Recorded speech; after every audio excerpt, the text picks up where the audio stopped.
By the end of this video, anything you make will be better than it's ever been before, I guarantee. There is one piece that every video on the internet needs, or else it's gonna fail miserably.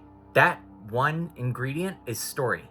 And I mean both in the way that you understand it to be and also the custom definition that I'm gonna give you in this video. Webster's dictionary defines it as an account of incidents or events. Boring, boring, boring, boring, boring. I'm gonna offer up a better definition. Waller's dictionary says a story is a series of decisions meant to incite a reaction in an audience. To me, that's better. It implies a teller of the story and an audience. The whole definition hinges on the word decisions. That's important. It's not about the events in a row. It's about the choices behind those events. The script, the video, the behind the scenes, the performances, the camera placement. All of those are choices meant to incite a feeling in the audience. Ideally, it's the reaction you want them to have, but once you release something into the world, you don't own it anymore. Before I get too deep into all of this, I want to tell you a story. I can tell you the exact moment I knew I wanted to make movies for a living. I can show it to you. It's on the internet right now. I was watching the behind the scenes for this movie from 2001, directed by Bill Paxton, called Frailty. So I looked at the dailies and I said, wow, that shot of Fenton behind the grid that divides the front of the car with the back, it's really great. And when do I go from looking at him through the grid to going beyond the grid and being in front of his face with only the silhouette of the grid hitting his face when the car passes? What's the point where we can free him from being the prisoner?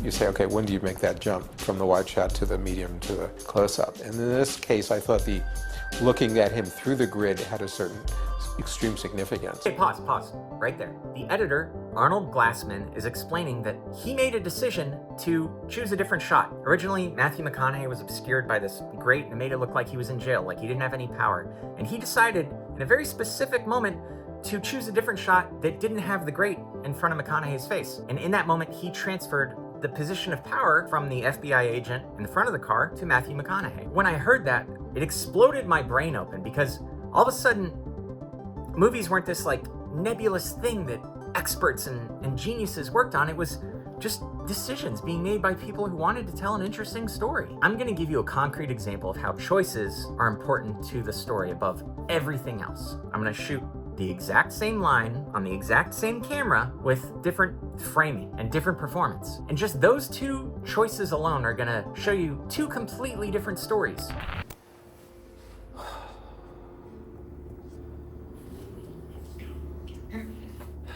I think I'm being followed. I think I'm being followed.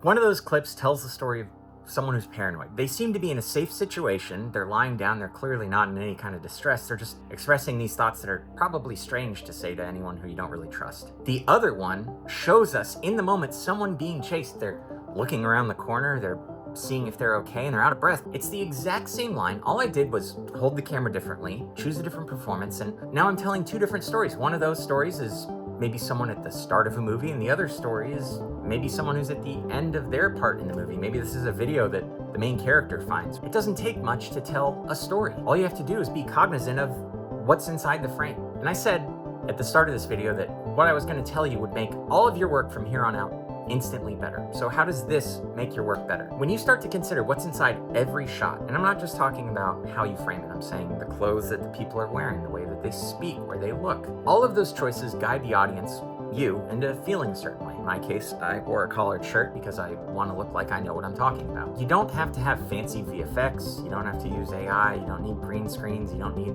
the best camera or the best microphone or even expensive actors. You just have to consider, what am I trying to say? And how am I going to say it to someone watching? Make a decision and watch your work get 100 times better instantly.